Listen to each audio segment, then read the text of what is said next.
Mtazamaji, uhali gani? Ni wakati mwingine ambapo nakukaribisha katika habari zetu za Mwanga wa Ebru, nusu saa ya habari tele zikiwemo za biashara na michezo. Tukuarifu ni yapi yamejiri leo hii Jumamosi, tarehe ikiwa 7 mwezi Julai mwaka 2018. Mimi naitwa Victor Wetende na nikitupa macho si mbali sana nami naona mtafsiri wetu lugha ishara ni Joyce Wairimu. Tukianza habari zetu ni kwamba mradi wa ujenzi wa barabara inayounganisha maeneo ya Ngong na Lang'ata unazidi kuwachechemua wakazi wa Kibra wanaosema notisi hiyo ya siku 12 ni muda mchache. Shule kadhaa aidha huenda zikaathirika ikiwa notisi hiyo itatekelezwa. Wakazi hawa hata hivyo kupitia viongozi wao wameelekea mahakamani ambako wamepata idhini ya mahakama ya kusimamisha zoezi hilo kwa muda. Mwanahabari wetu Alan Ochanda alizuru eneo hilo na kutuandalia taarifa ifuatayo. Kama si vurugu, ni mazingira yasiyoridhisha, na sasa mwaka huu wana Kibra wamekumbana na masaibu mengine ambayo huenda yakabadili maisha yao iwapo kilio chao hakitasikika.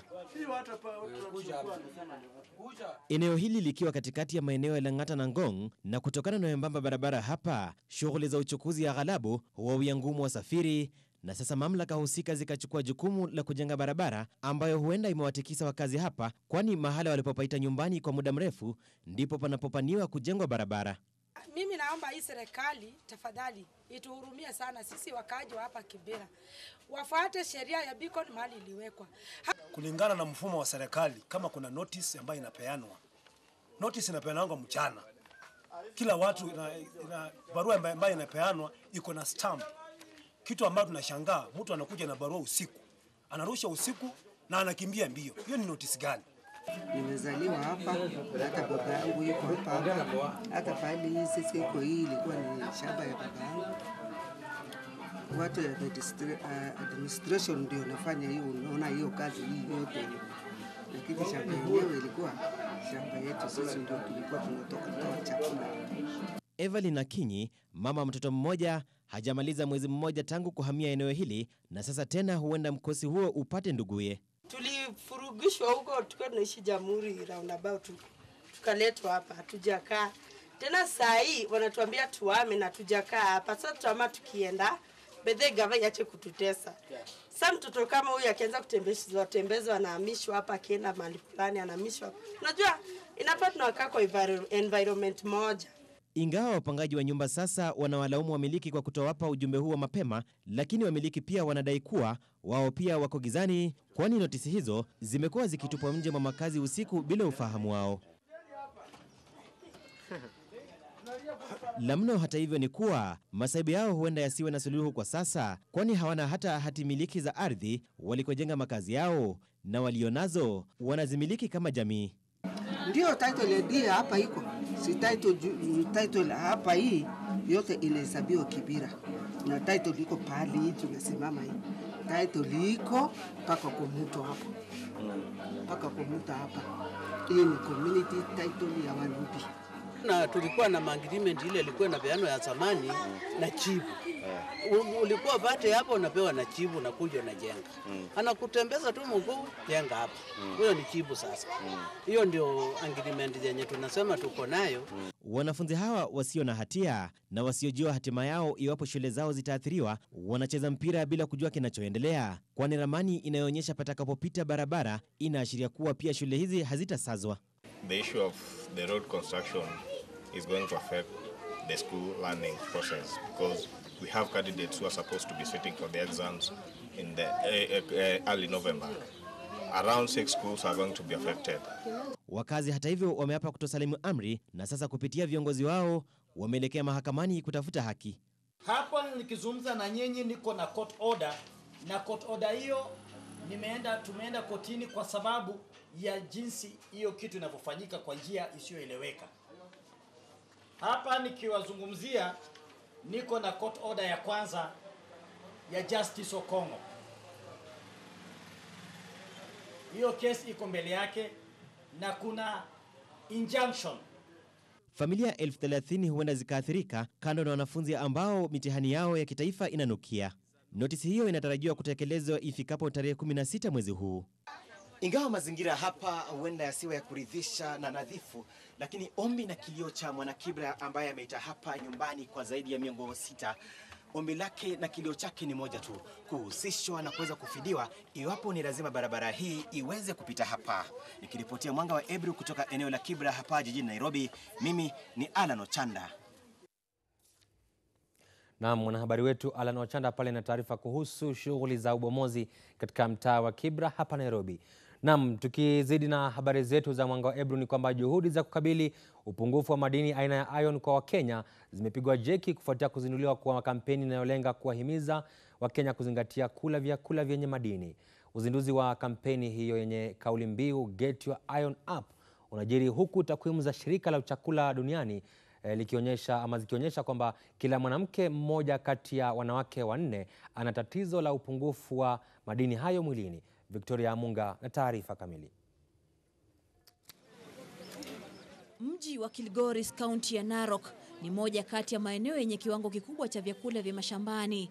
Utadhani kwamba 98% hivi ya wakazi hapa hula vyakula vyenye afya tele. Hata hivyo, hali halisi ni kinyume cha dhana hiyo. Kaunti hii imetajwa kuongozwa kwa idadi ya wenyeji wenye matatizo ya upungufu wa madini aina ya iron, kwa mujibu wa ripoti ya shirika la vyakula duniani. Harun Kibet ni afisa wa kliniki katika hospitali ya wilaya ya Transmara. Anakiri kwamba mtindo wa kula kwa wakazi hapa ndio unawaponza licha ya kuwepo kwa wingi wa vyakula. Per day I can see 5 to 10 patients who have iron deficiency. At least they have deficiency of iron at some point. But like the adolescents and the young women, most of them they tend not to be feeding. They don't have proper diet. Like they don't consume diet which contain iron, like vegetables. You know, vegetables is highly rich in iron. So they consume maybe only chips because they like it. Utafiti umebaini kuwa vijana wenye kati ya umri wa miaka 13 na 19 pamoja na wanawake ndio wanaathirika zaidi na matatizo ya upungufu wa damu, kwanza kutokana na mahitaji yao kimwili, na kwamba wengi hawazingatii lishe bora, na kaunti hii ikiongoza orodha ya walioathirika. Here in Transmara we collaborate with the public health officers who go to the community to at least make sure that every children are getting the warming, and then and also education, promoting. We have the promoting officers who promote the health, they teach them the diet and all those things. Ni kwa sababu ya hali hii kampuni za kibinafsi zimeanza kutengeneza bidhaa zenye wingi wa madini haya, huku zikitwikwa jukumu la kutoa mafunzo kwa jamii kuhusu changamoto ya upungufu wa madini ya iron. And we are here in Kilgoris, Narok County, where we're really kicking off teaching women, whether it's young girls, teenage girls, pregnant women, really about, you know, why iron is important for your body. You know, the issue in Kenya is that 1 in 4 women are iron deficient in Kenya, and that's an unbelievable statistic, to be honest. Mamilioni ya wanawake, wengi wao wakiwa wanawake wajawazito, wana upungufu wa damu, hali ambayo ni hatari zaidi. Tumejifunza ya kwamba utafiti umesema ya kwamba 1 out of every 4 women of reproductive age is anemic. Damu.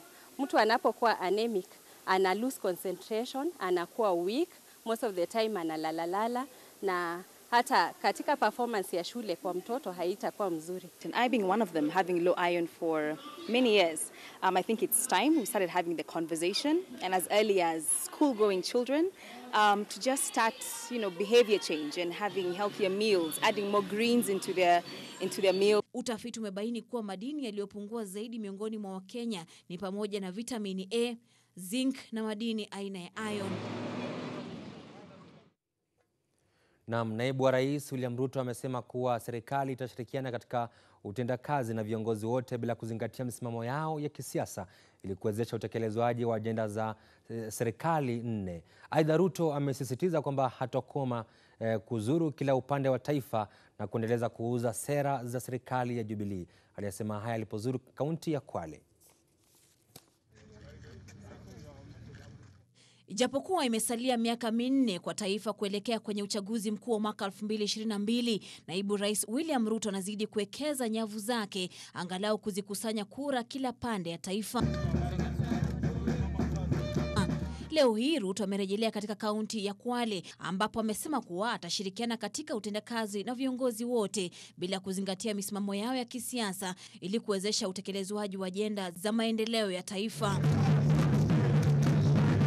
Na mtu asiulize mbona Ruto amekuja Vanga, mbona Ruto sijui ameenda wapi. Mimi nimechaguliwa kama naibu wa rais, na kazi ya naibu wa rais ndio hii mimi nafanya. Mimi si mpishi, mimi si watchman, mimi siuzi makaa, mimi siuzi nyama. Mimi ni mtu wa kupanga mambo ya maendeleo ya Kenya nikishirikiana na rais. Kwa hivyo hii kazi mimi ninafanya ni ile nimechaguliwa nifanye. Aidha amemsuta kiongozi wa NASA Raila Odinga kwa kile amekitaja kuwa kuingilia masuala yasiyomhusu, akisema kuwa taifa la Kenya liko imara chini ya kiongozi Rais Uhuru Kenyatta na yeye mwenyewe. Viongozi kadhaa wa pwani vilevile wamemhakikishia uungwaji mkono Ruto katika azma yake ya urais mwaka 2022. Nataka niwaambie dau hili ambalo mimi nimelipanda naitwa sishuki, kwa sababu nshaona nahodha na akili zake na waloshikananga nao tuna akili zetu. Tutafika bandarini, hatutafika. Kwa hivyo mimi nataka niwaambie hatuteti na mtu sisi, lakini ukweli wa maneno tutauzungumza. Mheshimiwa Naibu Rais, wewe pamoja na Rais wa Jamhuri ya Kenya mumenisaidia pakubwa sana. Mpaka leo imefika wakati wa kuwa wananchi wa Lungalunga wanasimama wakijua kuna mazuri katika. Wakihutubia wenyeji wa Vanga kaunti ya Kwale kwenye hafla ya shukrani kwa mbunge wa Lungalunga Katibu Mwashitani, viongozi wamesema ipo haja ya kuwatumikia Wakenya wala si porojo. Naibu Rais baadaye amefululiza moja kwa moja hadi eneo bunge la Kisauni kaunti ya Mombasa kwa warsha ya kuchangisha fedha. Victoria Amunga, Mwanga wa Ebru. Na mtazamaji, basi katika taarifa nyingine ni kwamba gavana wa jiji la Nairobi Mike Sonko amesema kwamba atashirikiana na wanafunzi ama viongozi wa wanafunzi wa vyuo vikuu kote nchini. Sonko aliyesema haya muda mfupi tu kabla ya kwenda katika jiji la Nairobi na kuendesha shughuli za usafi. Pamoja na hivyo, wanafunzi hao walikuwa wanafanya uchaguzi wao katika mkahawa mmoja hapa Nairobi.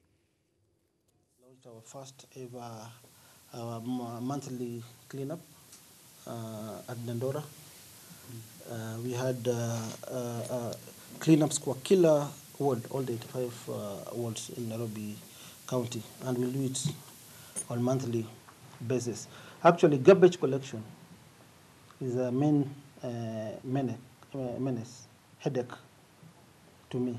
I'm having sleepless nights because of this particular, I can say, a problem, because it's a problem I inherited from the previous administration. Recently, I went to Dubai for benchmarking. I visited Sharjah recycling plant. We did an expression of interest. We advertised. There are over 46 international companies ambazo zimejitokeza. We want to do a waste to energy plant at Dandora dump site to mobilize hawkers. Na mtazamaji, basi gavana wa Nairobi pale Mike Sonko akitoa kauli yake kuhusu mipango ya serikali yake kuweza kusafisha jiji la Nairobi, manake baadhi ya maeneo hapa jijini taka zimezagaa. Naam, tukiachana na hayo ni kwamba kwa wengi kuna mabunge mawili, la seneti na lile la kitaifa. Lakini kwa vijana wa Ugunja katika kaunti ya Siaya kuna mabunge matatu, la seneti, la kitaifa na bunge lao la vijana. Wanaspika, wabunge, hata mawaziri wao kwa wenyewe. Tulipatana nao wakati wa kikao chao moto wakijadili masuala muhimu katika kaunti yao, na hebu tupate picha ya bunge la vijana la Ugunja.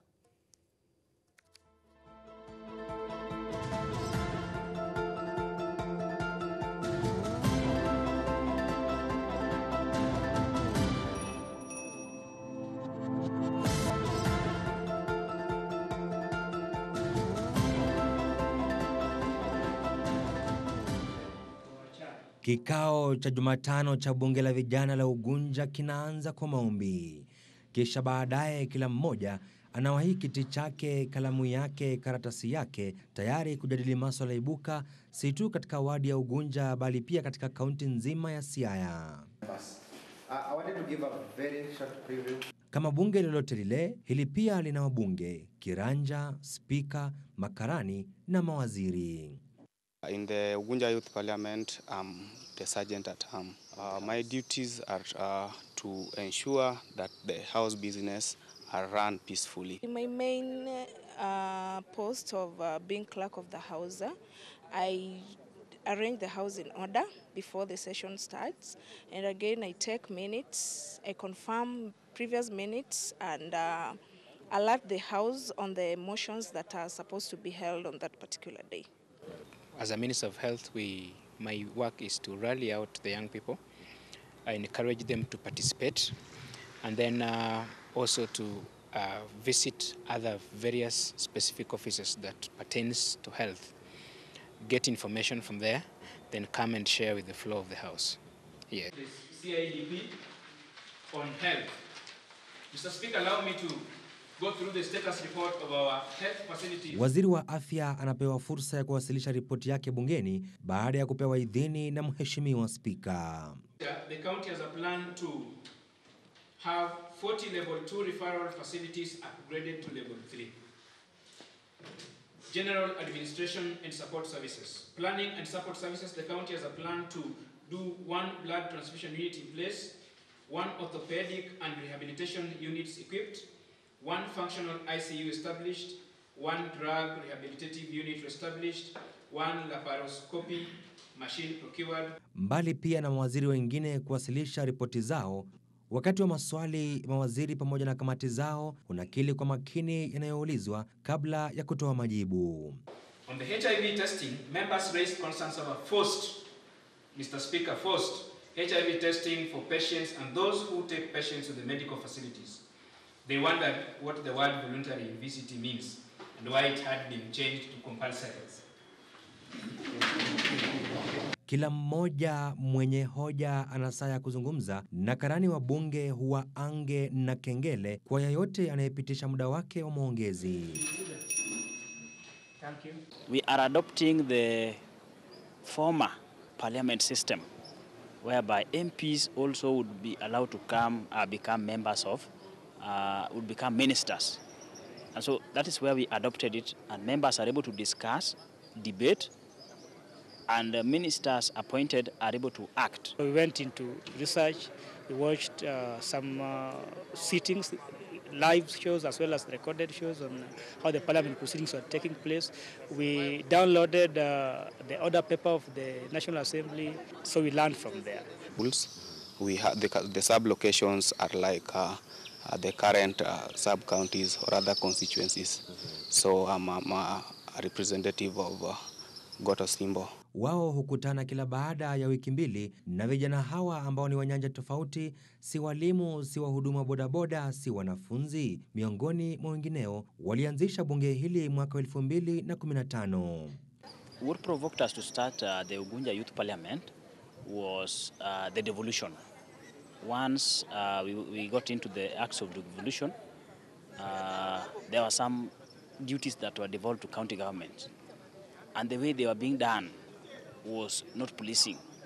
We would go for public participation, but sometimes it would be sabotaged by politicians who are thinking that their interest would be voted out.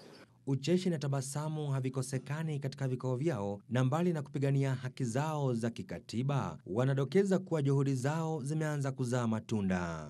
Yeah, we've had a positive response towards it. In fact, that's why we are finding support from these organizations like AMREF. Right now, we've seen the ward administration coming in, taking our views and planning with the youth. Some of the county officials have noticed, and they are nowadays consulting us even before they make some major key plan, which is an advantage to us. Hata hivyo hawajaepuka makali ya changamoto hasa za fedha. Currently, we are doing it, as you heard Mr. Speaker saying, that it is on a voluntary basis. Like a Minister of Health, I had to get to my pocket and print the copies that we presented to the House. Wanasema wako tayari kuhamasisha vijana wengine kote nchini ili waanzishe mabunge ya vijana yatakayoshawishi uongozi bora wala si bora uongozi. Fortunately for us, we have a very vibrant group of youths who have decided to do something. So we have a committee that helps us in doing such things, and then also we partner with organizations that that are focusing on the youth issues. In the next 5 years, 10 years, Ugunja Youth Parliament will be able to provide leaders who will lead. Wamekuwa himizo kwa vijana wengine na kila Mkenya kwamba nia ikiwa moja, kilicho mbali huja. Victor Wetende, Mwanga wa Ebru. Na taarifa hiyo niliyokuandalia kuhusu bunge la vijana katika wadi ya Ugunja, kaunti ya Siaya. Na mtazamaji, basi umefika wakati wetu wa michezo. Usiende mbali, wacha kwanza kabisa tupate kitambulisho chake.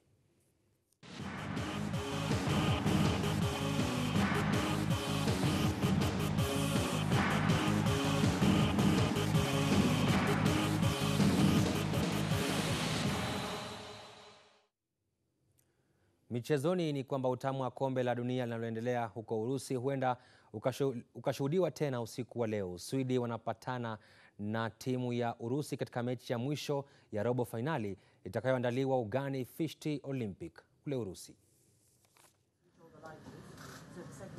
Urusi wanaojivunia uwepo wa mashabiki wa nyumbani watamkosa kiungo Yuri Zirkov anayeunguza jeraha la goti. Kiungo wa kushoto wa Croatia Ivan Stritnich huenda akaanzishwa usiku wa leo baada ya kupumzishwa mechi iliyopita dhidi ya Denmark kutokana na jeraha la bega. Beki wa Urusi Alan Zagoev ambaye amesalia mkekani tangu ajeruhiwe mechi ya ufunguzi ya makundi huenda akachezeshwa leo baada ya kupona jeraha lake kwenye goti. Kiungo mwiba wa Croatia Mateo Kovacic yuko imara kabisa na usiku wa leo anatarajiwa kuanzishwa baada ya kusalia kwenye kiti mechi iliyopita dhidi ya Denmark. Pande hizi mbili zilipokabiliana mara ya mwisho katika mechi za taji kubwa ilikuwa mwaka 2008 katika mechi za kufuzu kipute cha bara Ulaya, mechi hiyo ikiishia sare tasa. Mechi ya hivi karibuni kati ya Croatia na Urusi ilikuwa ya kirafiki mwezi Novemba mwaka 2015. Croatia walipowaadhibu wenyeji mabao 3-1 nyumbani ugani Rostov. Mataifa yote matano ambayo yameandaa kipute hiki na kutinga awamu ya robo finali yamepenya hadi awamu ya nusu finali. Italia, Ufaransa, Korea Kusini, Ujerumani na Brazil wakifanya vivyo hivyo miaka ya 1990, 1998, 2002, 2006 na 2014 mtawalia. Upande wa Croatia wamepoteza mechi zao mbili za hivi karibuni dhidi ya wenyeji, wakipigwa mabao 2-1 na Ufaransa katika hatua ya nusu finali kombe la dunia mwaka wa 1998. Nayo Brazil ikawalaza tena mabao 3-1 katika awamu ya makundi mwaka wa 2014. Benjamin Mwaka, runinga ya Ebru, michezo. Tukiwa bado katika michezo ni kwamba nusu finali ya kwanza ya kombe la dunia Jumanne ijayo ugani St. Petersburg huko Urusi itakutanisha pande mbili ambazo zinawania kuwa na vikosi vichanga na vyenye wachezaji wepesi zaidi duniani. Ufaransa na Ubelgiji wote walifuzu awamu hiyo siku ya jana baada yao kwa bandua Uruguay na Brazil mtawalia. Mwanahabari wetu Benjamin Mwaka na mengi zaidi. Ufaransa walikuwa wa kwanza kutoa kwenye nusu finali walipokilaza kikosi chenye mastaa tajika duniani, lakini wakulaumiwa zaidi kwa masaibu ya Uruguay ni mlinda ngome wao Fernando Muslera aliyejipata lawamani kwa kuwa zawadi Ufaransa bao la pili. Masuala ya umri yalikifaidi kikosi cha Ufaransa ambacho kina wachezaji kadhaa wenye umri chini ya miaka 24 ambao ni pamoja na kiungo Corentin Tolisso, Benjamin Pavard, Kylian Mbappe, Paul Pogba na N'Golo Kante, kwani wote walikuwa mbioni kuna kile rekodi katika mechi hiyo. Kikosi cha Uruguay kilichomkosa mshambulizi Edson Cavani siku mbili tu baada yake kuwasasambua Wareno kilichezesha wachezaji wazoefu kama vile Fernando Muslera, Diego Godin, Martin Caceres, Christian Stuani na Luis Suarez, kilimpa Antonio Griezmann nafasi mingi za kuwashambulia. Wa pili kutua katika nusu fainali usiku wa jana alikuwa ni Ubelgiji aliyejiandaa kuvana na Brazil akiwa na nia moja tu, kuweka rekodi dhidi ya miamba wa soka duniani, na bila shaka akafanikiwa kumrindima bingwa wa dunia mara 5 mabao 2-1. Roberto Martinez aliwapa nafasi wachezaji kadhaa waliotia fora katika mechi ya mwondoano, akiwaanzisha Marwan Fellaini, Nacer Chadli na Vincent Kompany, na wote wakachangia pakubwa kudhalilisha Neymar na kikosi kizima cha Brazil. Brazil in deep trouble now. Benjamin Mwanga wa Ebru, michezo. The favorites have gone. Belgium have pulled off one of the biggest, if not the biggest win.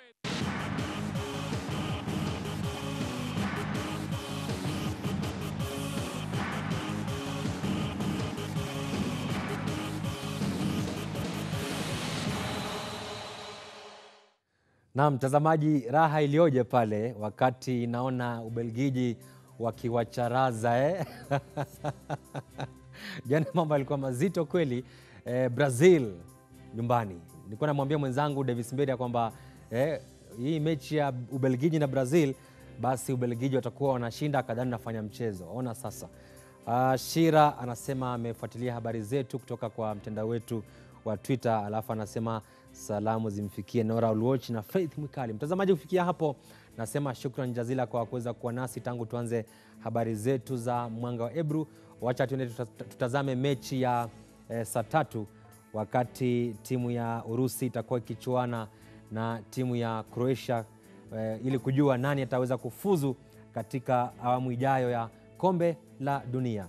Mimi naitwa Victor Wetende, kwa niaba ya wote waliofanikisha habari hizi, akiwemo aliohakikisha kwamba nimependeza. Mampambe wetu amenitiatia nakshi kwa maana kunimichia poda na kunimiminia yale manukato, ndugu Sol. Alamsiki.